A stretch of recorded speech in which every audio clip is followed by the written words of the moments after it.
안녕하십니까. 이준헌 변호사입니다. 동탄 푸르조시티 웍스 라이브 오피스에 대해서 제가 분양계약 해지 사건을 다수 진행하고 있습니다. 동탄 푸르조시티 웍스가 25년에 건축물 분양법 위반으로 인해서 화성시청으로부터 시정명령을 받았습니다. 이는 관련 분양계약 해제 사건에서 매우 중요한 쟁점이기에 이러한 영상을 촬영합니다. 동탄 푸르조시티웍스의 경우 사업지 주소는 경기도 화성시 동탄 2 택지개발지구 지원시설용지 65블록, 즉 경기도 화성시 송동 718번지입니다. 라이브 오피스라는 변종의 용어로 영업을 한 수많은 사업지 중 하나에 해당합니다. 라이브 오피스라는 것 자체가 현행 법규상 모순된 표현으로 볼 수 있습니다. 라이브는 거주한다는 뜻이고 오피스는 사무실이라는 뜻입니다. 그 자체로 현행 건축법령과 주택법령상 위법이고 탈법적 표현입니다.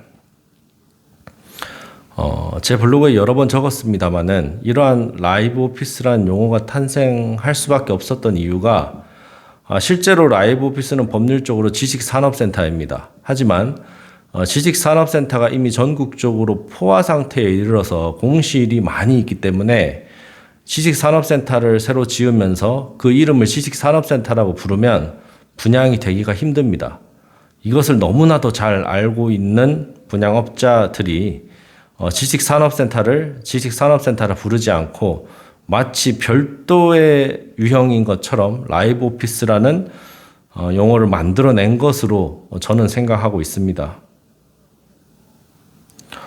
따라서 지식산업센터는 공실이 많지만 우리가 분양하는 것은 아예 다른 라이브 오피스라는 것이고, 따라서 우리는 지식산업센터보다 안에 들어가 거주할 수 있다는 비교 우위에 있기 때문에 공실이 될 우려가 극도로 적다. 따라서 안심하고 분양을 받으라는 그런 마케팅 전략으로 보입니다.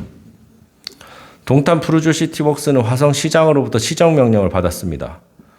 동탄 푸르조시티웍스의 사업지 주소는 경기도 화성시 송동 718번지이고 해당 주소지의 분양사업은 화성시청으로부터 시정명령을 25년 3월 28일에 받았으며 같은 날 화성시장은 화성시청 홈페이지에 공표하였습니다. 공고의 형태로. 일반적으로 분양계약서 상에 모두 다 들어가는 문구로서 시정명령을 받은 경우나 벌금형을 받은 경우나 과태료를 받은 경우에 분양계약을 해제할 수 있다고 규정되는 것이 일반적입니다. 하지만 이 사건 동탄 푸르조시티웍스의 분양계약서에는 또 상당히 특이한 점이 존재합니다. 이 사건 동탄 푸르조시티웍스 공급계약서 제11조에 보면 건축물 분양에 관한 법률을 위반해서 시정명령을 받거나 벌금형 이상의 형을 선고받거나 과태료 처분을 받은 경우에 해제할 수 있다고 되어 있는 것이 아니고 그 세 가지 경우에 추가하여 공통되게 입주 지연이라는 추가 조건을 달고 있습니다.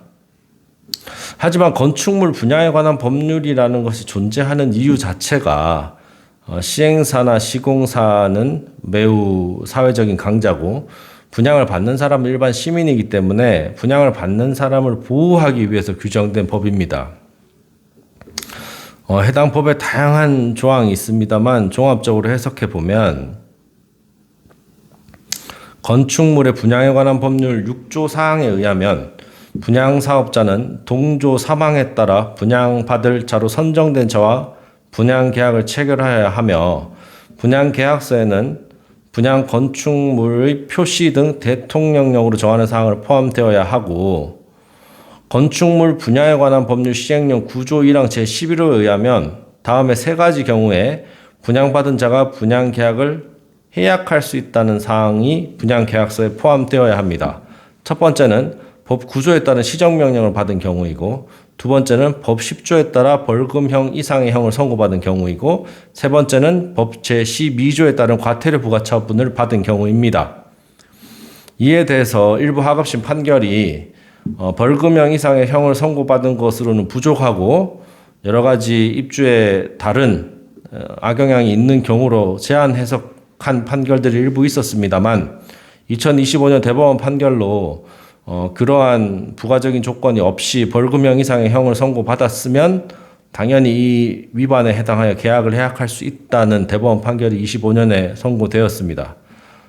그와 같은 대법원의 취지를 시정명령에도 적용해 본다면 역시나 동탄 브루조 시티웍스의 공급 계약서에 그 해당 조항은 문제가 있는 조항이고 또 건축물 분야에 관한 법률 자체를 그 취지에 입각하여 해석해 본다면 건축물 분야에 관한 법률에서 시정명령을 받은 경우에 계약을 해약할 수 있는 그런 조항을 공급계약서에 넣어야 한다고 했지만 동탄 브루조 시티웍스에는 거기에 부가 조건을 추가하면서 입주 지연이라는 부가 조건을 추가하였기 때문에 법에서 규정한 해약 규정을 두지 않은 경우에 해당한다고도 볼 수 있습니다. 따라서 이를 약관 등으로 본다면 그 효력을 무효로 볼 수 있을 것이고 법에서 규정하지 않으면 형사처벌된다고 한 부분을 규정하지 않은 것으로 해석한다면 역시나 형사처벌도 가능한 사안으로 보입니다. 따라서 동탄 브루조 시티웍스 분양계약으로부터 벗어나고자 하는 고민을 하시는 분들은 제가 지금 말씀드린 부분을 위주로 사건을 풀어나가는 것도 좋은 아이디어라고 볼 수 있습니다.